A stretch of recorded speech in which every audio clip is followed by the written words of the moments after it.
Hey everybody, welcome back. Minnie, son of Monsterpalooza. I am here with my next guest, Mr. Howard Berger of KNB EFX Group. We're doing this one a tiny bit different because Howard's on location, or he's working on a show and he's back and forth so quick he couldn't come in. So we wanted to do this virtual, and I had to have Howard on the show. So Howard, thank you so much for doing this. Yeah, no, my pleasure. Thank you, and thanks for you guys being obliging to my request of doing it via Zoom. Yeah, So, absolutely. You have to be appreciate that. a responsible department head. Yeah, it's bad enough that I'm bouncing around, but yeah, it's good to just be safe. Not that I know everything's safe there where you're at, Right. But yeah, just to show a little responsibility as a department. Everybody that comes through walks through a misting spray of antibacterial. Oh, do they? Well, that's great. Yeah. Be light and everything. No, So, we're being that's safe. good. Well, this is a cool idea, Ted. I mean, it's like, all of us feel cheated that we didn't get a real, son of Monsterpalooza, but this is a brilliant idea and it's great. And I know everybody's super enthusiastic to have a mini Monsterpalooza because we all love it. Right. And I dig Monsterpalooza, but I really like the small one. I think that's Sonapalooza? really fun. Yeah. No, Yeah, and I've really always like enjoyed that. the small atmosphere. And I know I did a booth one time at the big one in Pasadena, and they've got Yeah. that offshoot room. And I like the smaller room because it's like that more confined. And I think as an artist and a behind the camera person, I'm kind of like, well, no, I'll just be over here. It's like I don't want to be in front of everybody. I'll just be, I'm really shy. That's why I'm broadcasting on Instagram Yes, for an introvert. Yes, exactly. in front of No, but tens there's- of people. Yeah. But I mean, there's something cool. I mean, I always like all the, when things start. Like the first Monsterpalooza was at the Burbank, Right. Hilton or whatever, or Marriott, and it was just really great and quaint. And same with IMAX, Right. what Michael Heat puts on. The very first one was at the Beverly Garland, and it was teeny tiny, and that was by far my most favorite one. Right. Because it was it's very intimate, I like how big it's gotten. It's great for Elliot, of course, Right. and for business, and allows more people to come in. But I prefer the smaller venue. I just think it's a lot more fun. To me, like those first Monsterpaloozas, like we said, in Burbank, and it's like walking around, and it's like you're walking through the biggest shop because Yeah. there's you, there's Greg.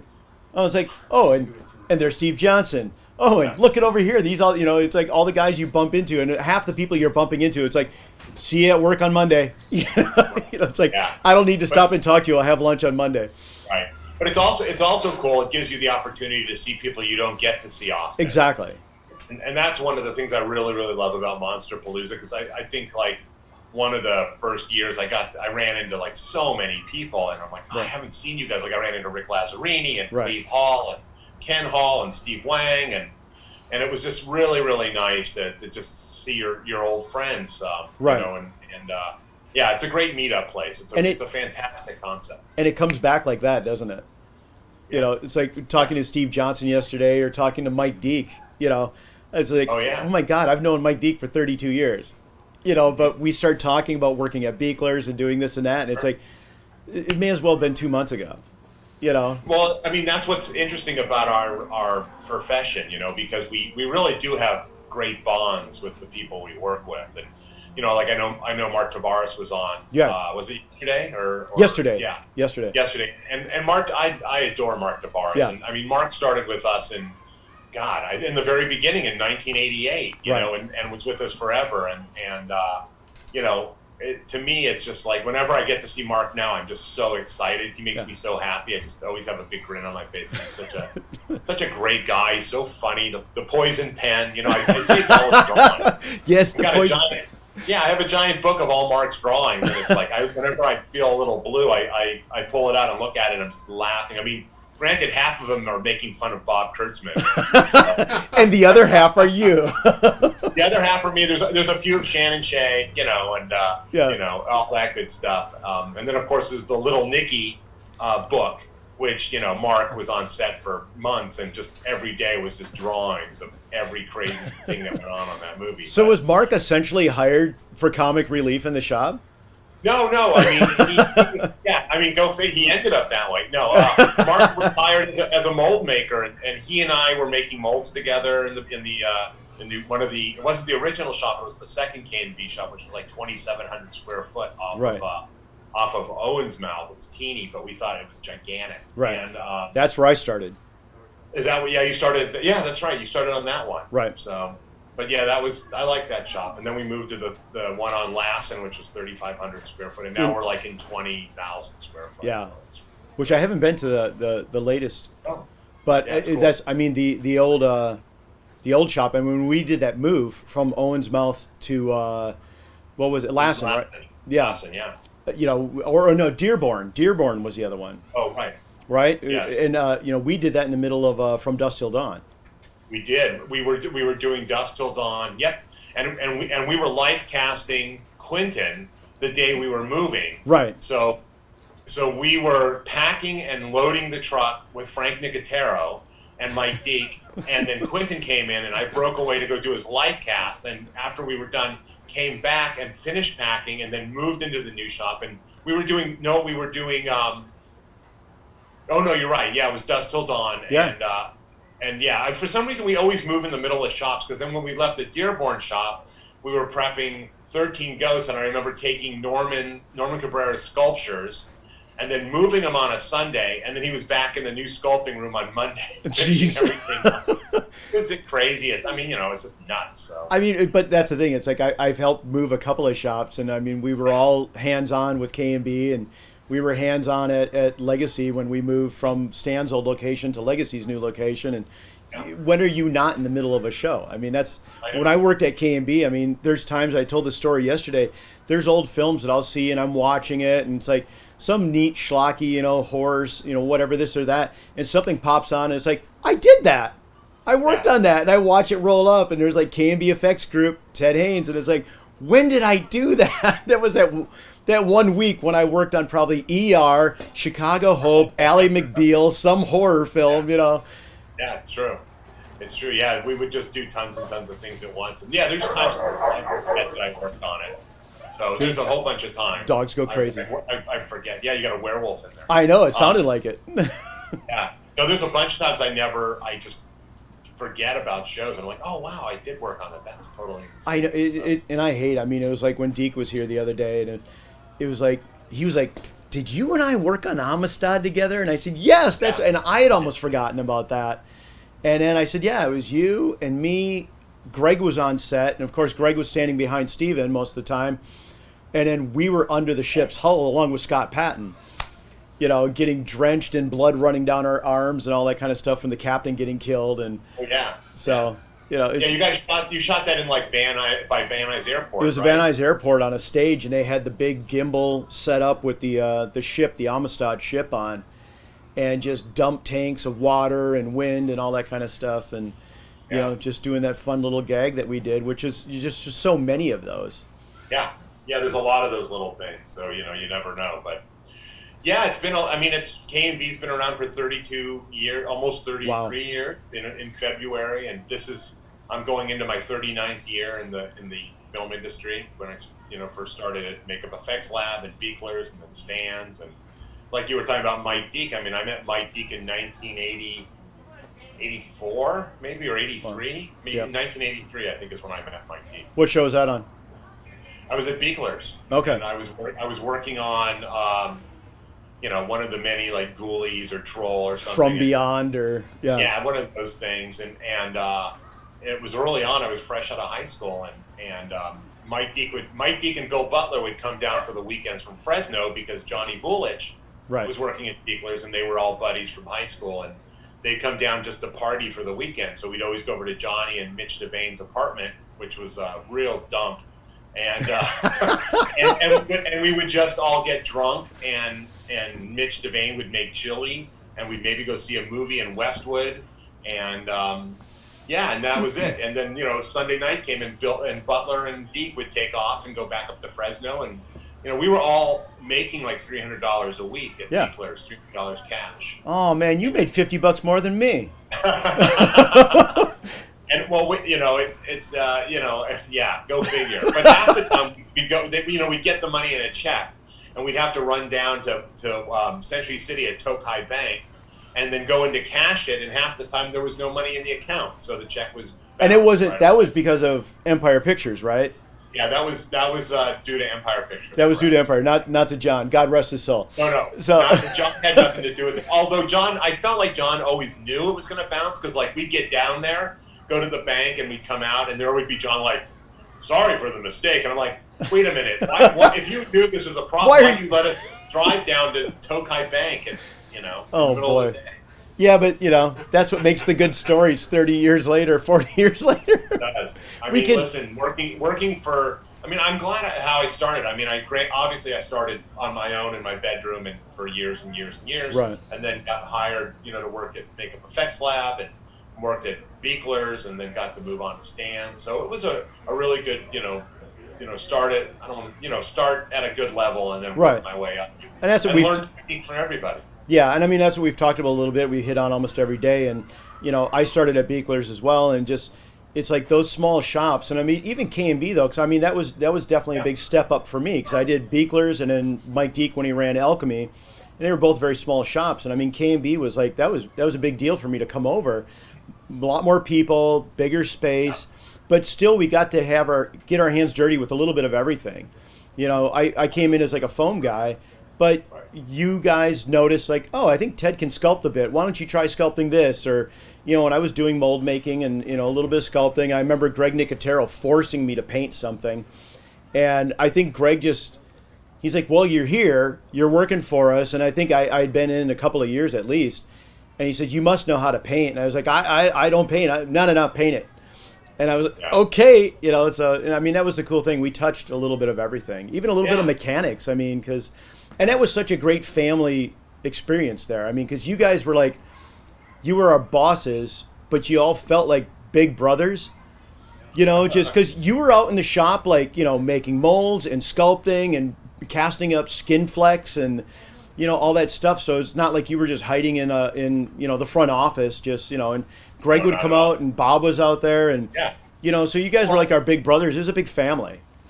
It was. And I mean, the reason why we did it, it's like we love doing it, and we still do. I mean, I miss being in the shop now. I don't get to be in the shop as often as I'd like, and I don't really get to do a lot of stuff. It's all because I do all set work now, and orchestrate things. So, but yeah, I mean, that's what it was. When we started off, we had no money, so we couldn't hire people, obviously, and we wanted to do it ourselves. So, the three of us, Bob, Greg, and myself, would split it up and do a bunch of stuff, and then we've got to hire people, and that made it a little easier. But that was also before everything became so departmentalized, like you said, we all did everything. It's like, you're going to do this, you're going to do this, you're going to do this, you're going to do this.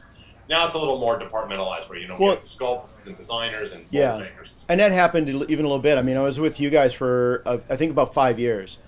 And, as the shops got bigger, the shows got bigger, because you needed a bigger shop to do the bigger shows. And then, I was always in fabrication, but, it was more and more like those walls closed around everybody. It's like, no, the mold shop is the mold shop, fabrication is this, mechanical is that, and, sculptors and whatever, like you really got departmentalized. And, as those shows get big, you can't cross over. So, but it's, that's what you give up, but you also get to win Academy Awards and work on Narnia and, stuff like that. And, I mean, I want you to talk to that a tiny bit, because, I mean, like when you were a kid growing up, you wanted to do all this kind of stuff.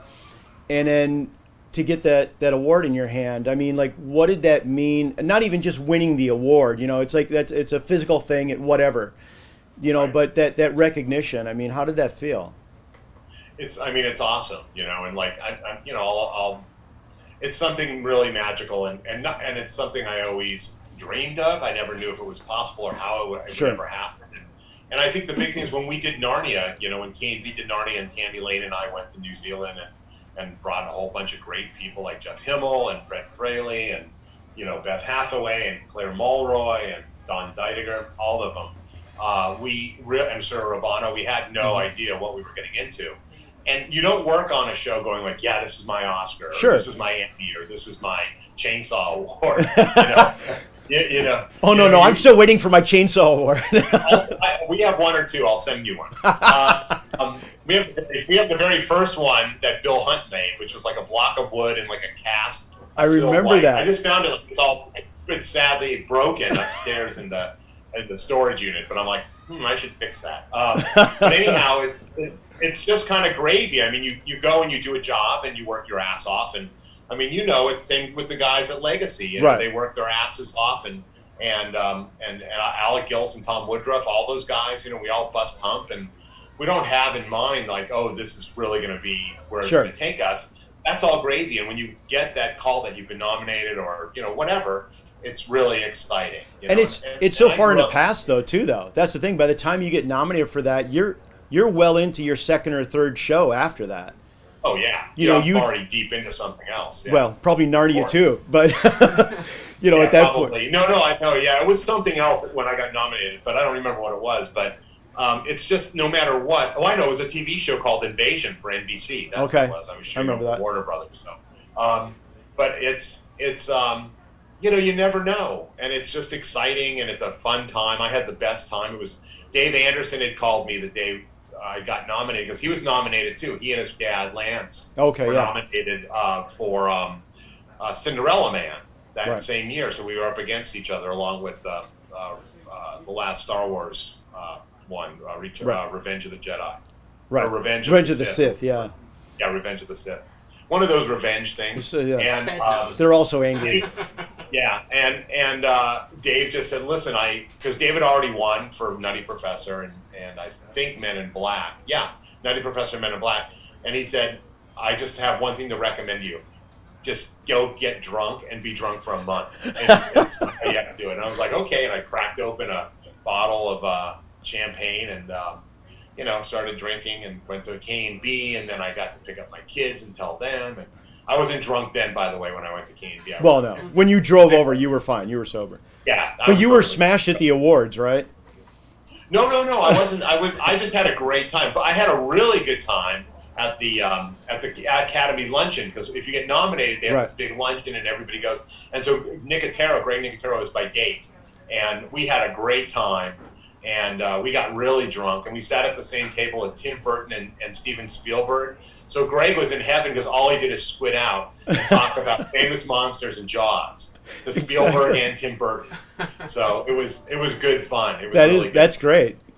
That's it was perfect. great. That was my favorite thing. And every time I've gone to the Oscars and gone to the luncheon is always fantastic because you're basically in a room with everybody's just a nominee.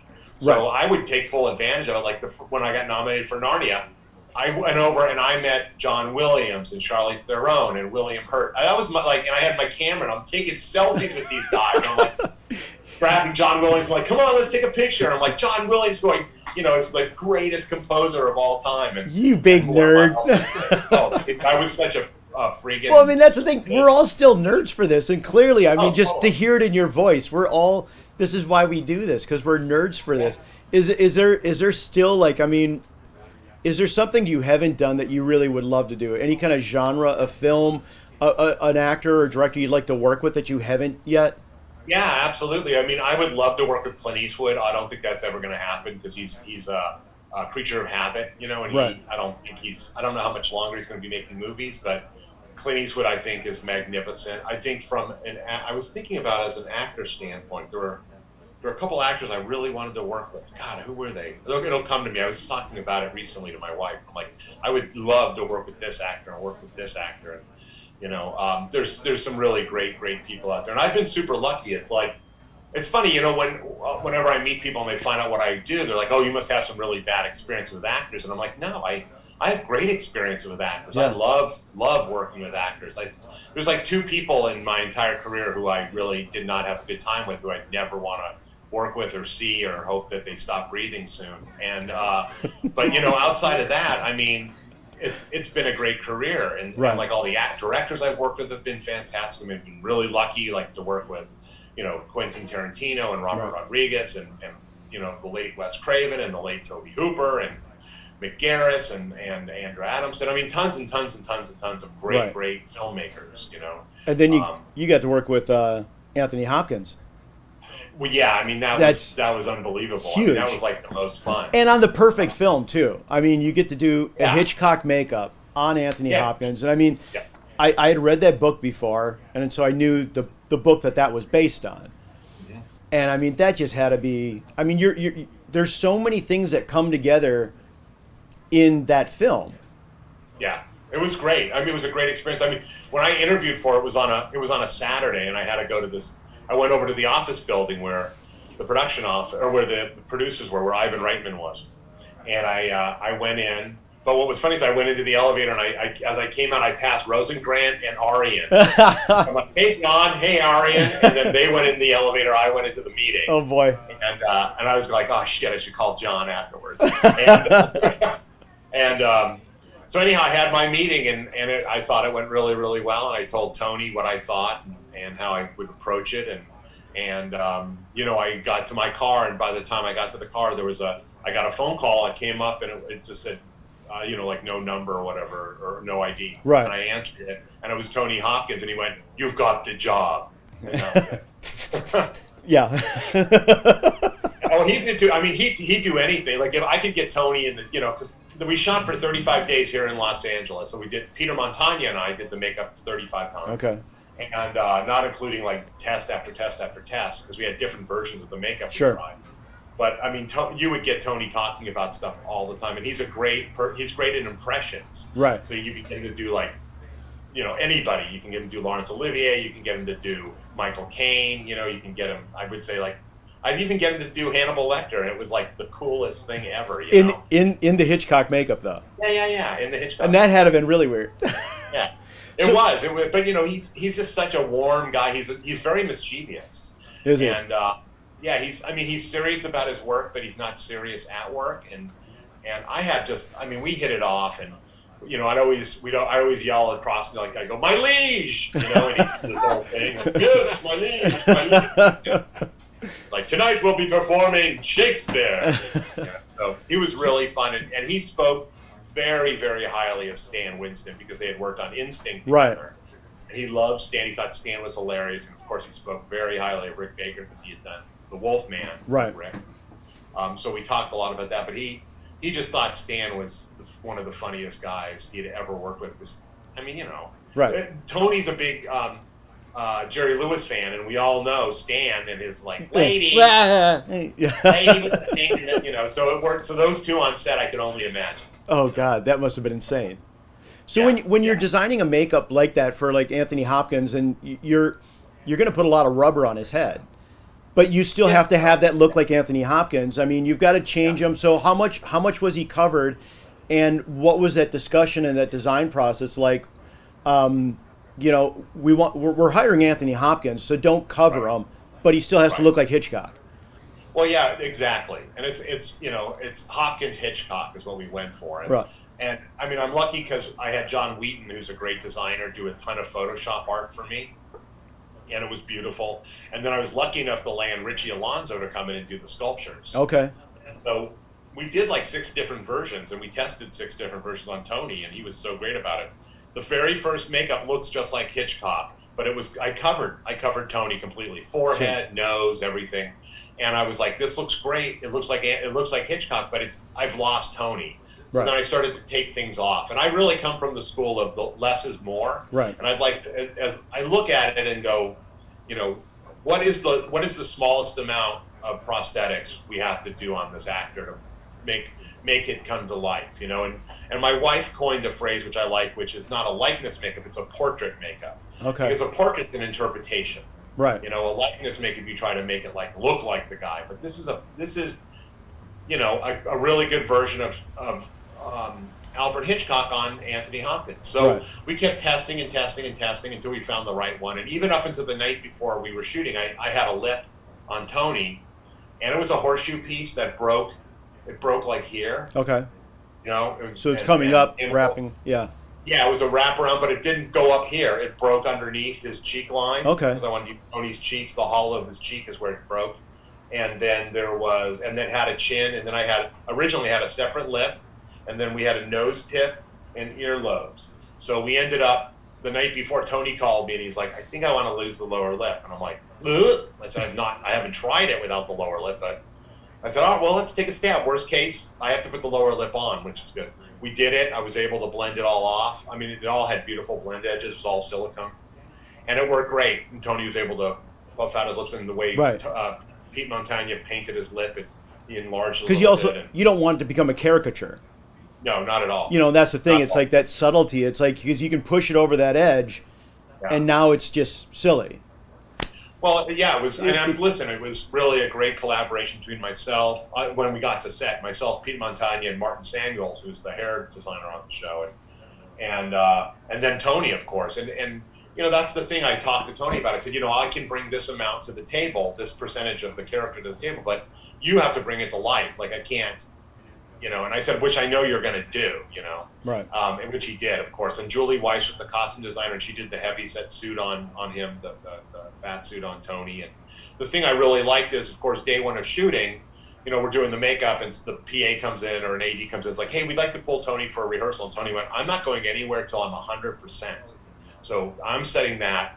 The makeup is not until the makeup is completely done and I'm in full costume. That's when I come to set. Okay. But I do not come to set halfway. And I said, I really appreciated that. And it was also because Tony didn't want to break the image of, when he walked that he wanted to be Hitchcock. He didn't want to be, oh, there's Tony in a makeup and a fat suit. You know what I mean? Halfway done. And Yeah, no, and I hate that anyhow. I put the kibosh on that anytime I'm on a show. They're like, we'd like to pull the actors. I'm like, guess what? I'm going to tell you right now. You better get out of the trailer. Yeah. So, because you got a job to do. And you got to make it look. Well, yeah, you know, and they need to look good. They have to figure out their shit. You know, it's like, it's not my problem. They don't have it organized. It's like, I know what I'm doing. I'm not letting actors out of the trailer until I'm ready. And it's not being a diva. It's just I don't feel comfortable with it. You have to finish the process. You know, it's like you can't stop a race halfway through and then figure it out. And right. It's just there's a dance that everybody has to kind of do on set. And you know, they want to move faster. They want to do this, and they understand coming into the trailer asking you, and that guy coming into the trailer asking you is going, I don't want to go into this trailer. They got their hand on the handle going, oh, yeah. Howard? They know. Well, I wear a headset. I've always worn a headset. When I used to work with Jeff Dawn, who's a really great makeup artist and department head, Jeff always wore a walkie, and I was like, I'm going to wear a walkie. And so I hear everything, and I make it known. I'm on walkie. If you need something, call me on the walkie. Don't come into my trailer. No one's. And now because of COVID, no one's allowed in the trailer unless you're a makeup artist, hairstylist, or an actor. Right. And that's been great. And I'm going to keep that going after COVID, if there's ever an after COVID. Well, no, there will be, right? There will be. I hope so. I mean, I think we're going to be in this for a little bit. It's not going to end. It's not going to end November 3rd. I'll tell you that much. No, it certainly will not. No, and it's, you know, and how. I mean, I know you were talking a little bit about that. I mean, how tough is it for you guys on set? I mean, is it working out? Are you guys making it work? Yeah, it's working out. I mean, it's cumbersome and it's annoying, but you know, it's the smart way to do it. And I was part of the safety committee for 706 with Randy Sayer and the whole gang. You know, we came up with really great protocols as far as recommendations go, because none of it's written in sand, but they're good, strong recommendations. That's good. So yeah, we're trying to abide to it. I mean, every production has its own protocol, so it's always going to be different, you know. But you know, the big thing is keeping your distance, wearing a mask, washing your hands. Right. You know, things like that are common sense, and always cleaning your area, disinfecting is very, and very important. That goes for any time. I mean, we're touching people's faces. We're doing this after COVID. It's like makeup artists have always been really clean. You know, we're always washing our hands. We're always doing this. We're touching people. We got a question over here coming in. Yeah, I think it's Heinrich. It says, what quarantine hobbies did you take up, Howard? Henrik Van Ryzen is asking. Henrik, I love Henrik, by the way. There's a guy who I met as a PA on Lord of Illusions, and there was something about Henrik's personality, and I'm like, I think this guy can do anything, and I was right. So we hired him at KNB, and the guy could do anything. I mean, he's a mastermind. He is. He's really great. Is. He wanted to know if you took up any COVID hobbies. Yeah, absolutely. Well, I mean, I got to do a lot of things I haven't done in like 30 years. So I spent a tremendous amount of time with my wife, which was fantastic. My wife, Miriam, and watched a ton of a ton of movies that I love. My wife took up making sourdough like the rest of the world. My wife too. Yeah, did a lot of artwork. Did a bunch of sculptures. Went to the shop and molded them all, which was super fun. Because I hadn't made a plaster mold in a long time, but now I can prove I can, and I did it in 3 hours, and I'm like, okay, I don't want to hear anything from the mold department. Like, oh, this is going to take 2 weeks. I'm like, I did a mold in 3 hours. It's great. I know what you can get done. Yeah, I can knock that shit out. And I even met Greg one day at the shop, and we both were, we ordered food and like pizzas, and we watched monster movies, and we both were working in the shop all day. Just he and I together, and it was so much fun. It's like the good old days. Yeah. I said, Nicotero, come meet me. It'll be so much fun. And he did. It was great. It was really fun to spend time with him, too. A lot of writing. I actually started writing a book, which I'm still working on, and I think I'm close to a publisher, which will be really, really, really cool. That should be very fun. It's going to be a super fun book. It's hilarious. And it's not like Steve Johnson's book. It's all interviews. I'm up to like 53 interviews with different people in the film great. industry. So I'm not in the book. So it's right now I'm not, but it's all other people, and it's been really wonderful. A lot of Academy stuff, because I'm a governor at the Academy of Motion Picture Arts and Science along with Lois Burwell and Linda Flowers, and we had a lot of Academy meetings about what are we going to do and how are we going to handle the museum. And so there was I stayed really, really busy, and I also got into gardening. I ended up doing tons and tons of gardening. I've got like tons of plants and vegetables. It was fun. I had a great time. It goes along with the big beard now too. You can do the overalls and the hat, and you go out and garden. Yeah. I've let the beard really go, so it's pretty full right now. It's the best beard in the industry.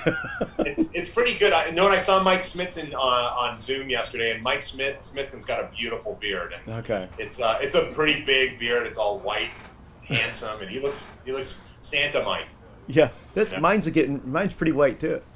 Yeah, no, listen, dude, we're all getting old. We're not 20 years old anymore. That's the weird thing now. Like we look at people that we grew up idolizing, and like what, and you're like, what the what? Even I went by Rick Baker's house to drop something off, and Rick let his beard go, and it's just a big white beard now. Right. I know he's been posting on Instagram, but he's like, dude, I'm going to be 70 this year, and I'm like, when did Rick Baker? What? Rick Baker's always been 26 years old to me, and Fangoria with Baker's Half Dozen article, and Steve Johnson, and I remember that was like one of my big influences when that magazine came out, and that issue about Baker's Half Dozen, and I was convinced they just all lived at the shop as a family. I'm like, it must be so great to work for Rick Baker. You get to all live there, and Elaine must make dinners for everybody and all this stuff. So, dream of a child. We had a great time at KNB. I mean, you guys, it was, like I said, it was that family. It was that big brother. I remember barbecues at your house in the summer, and then Christmas parties at Greg's house, and then we'd have movie afternoons. You guys took us to a bunch of different movies.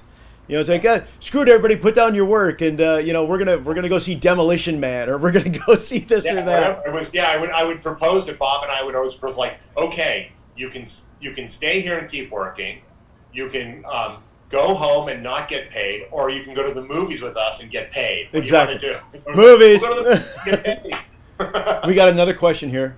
Yeah. How was it to work on Transformers? Was there a lot of effects to do, even though so much of it was CGI? Did you hear that?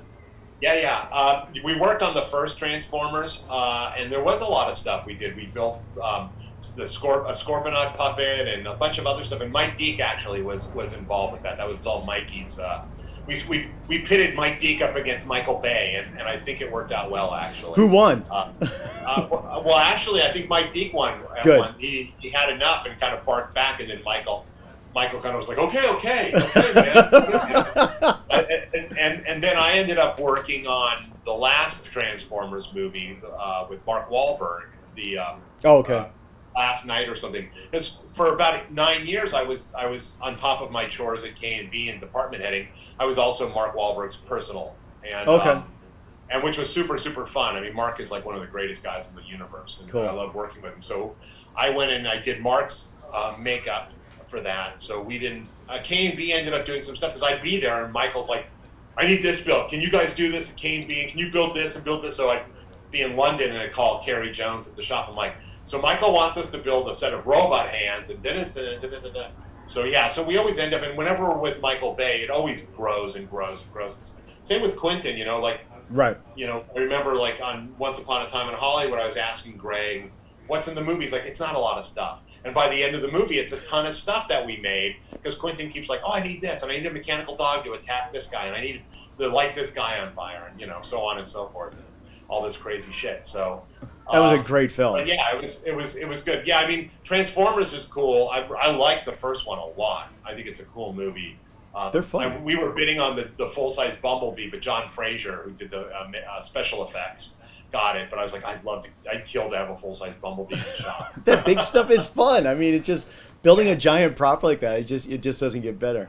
Well, I was told we've got only a couple minutes. We got one last question. Well, Jeff from MPFX is really enjoying the stories, and Heinrich said KNB is the best. KNB is the best, Henrik says. So, hey, Henrik, I just found all these tapes from like 1988 to like 1998, 10 years, and I had it all duped. And there's all the tests that Henrik developed for the faculty, which was a little fishy thing, and he found all this like amazing silicone hosing that we were pumping air through, and it was like Scott Patton and Henrik and all those guys like masterminded all this practical stuff that worked really, really well. And then of course it was all replaced with CGI. Yeah. But I have all of it on tape, and I'll tell you, I gotta figure out how to rip it and put it on the Instagram. Right. But I mean, it's like you look at it and you're like, that is amazing shit. I mean, these guys came up with. Well, okay, a couple questions real quick. Yeah, 2 other questions. What was it like working with Robert Englund on Nightmare 4? That was super fun. I was working for Kevin Yeager, and Kevin said, hey, you want to go to do Robert's makeup for Nightmare 4? And I'm like, absolutely. And it was really, really fun. I mean, it was weeks and weeks and weeks of shooting, and we were doing 7-day weeks shooting in Santa Clarita at some little dumpy facility by Magic Mountain. Right. And what it was with those Nightmare movies is they would already have a release date before they even had a script. So we knew it was coming out like August 24th, you know, and we were shooting up until August 22nd. And then it's like, okay, we got to wrap. The movie comes out in 2 days. We just shooting and shooting. But doing Robert's makeup was great fun. I was really happy and excited that Kevin Yeager trusted me with his design to apply it. I mean, he was there the first day and walked me through how to do it. And you know, the fun thing was learning Robert's rhythm. The first day I did it was 4 hours. The last day I did it was 45 minutes. Wow. So I got to really pare it down, because I didn't let Robert talk and talk and talk. He could talk, but I would just keep working and, you know, hold his head down and all that shit. Stay still. What's the other question? So Datum3 says, after 30 years, can you still do a Mighty Joe Young impersonation? Yeah, I do it all the time to my wife. Yeah, of course. And whenever I see Gino Acevedo, when we eat, we call it silverbacking, and so we're just all like. That's fantastic. Yeah, no, gorillas are the greatest things ever. So yes, after 56 years, I can still do a Mighty Joe Young impersonation. Yes. I'm not like Tom Woodruff. I can't get into a gorilla suit anymore and run around Hollywood Boulevard, but I wish I could. So. Or a fat Batman suit. Or a fat man. So yes, Tom Woodruff just loves that stuff. So God love him on that. Well, I think we got seconds left, or we have 5 minutes till 3. Okay, well, I think we're just about done. I don't want to get cut off here. I don't want to be talking and all of a sudden Instagram cuts us off. So, Howard, I just want to say thank you so much, just from me. Thank you. For 5 great years I spent at KNB, and it's just some of the best memories I have in this industry. I had so much fun with you and with Greg and with Bob and in the family of guys that were there. I mean, Jake McKinnon and Wayne Toth, and just so many friends I made, and just everything was fun. Everything I think back on, it was fun. We had a great time. So thank you. No, it was. I agree. It was a great fun. And we, doing Hercules and Xena and doing Under Wraps, which we still are using that mummy suit you made. It's actually going to be in Greg Nicotero's Creep Show 2. Show. Creep Show Season 2. Really quick story. You actually kind of turned me into a public speaker by forcing me on these college trips. Remember these? Yeah. You couldn't do it, and you said, "Hey, Teddy, I'm sending you to Massachusetts, and you're going to go to like 5 different colleges." And I was like, "I'm going to do what?" And I think the first one was Boston, and I was late, and it was terrible. And I step out on stage, and there's like 2,000 kids there, and then they want my autograph when I'm done, and I'm doing all this stuff, and it's like, what the hell am I doing? Howard, what did you get me into? But you forced me into like being, and then after I did that, it was like, we're going to do more of this college stuff, right? I want to go do this. It's fun. So you forced me into public speaking. Yeah, I forced Tavares into it too. I'm like, okay, Tavares, you're going to go to Duluth or whatever, Duluth, and go do this. Like, what? Okay. No, thank you so much. Thanks for doing this. Thanks for being on my mini palooza here. And we'll see you in a year, I hope, at the real thing. I hope so. Yeah, absolutely. You take care, buddy. Same to you. Stay healthy right. and keep having fun making stuff. I'll see you soon. Okay. Bye-bye. Thanks, Howard. Bye, Teddy. We'll be back in a little bit, everybody.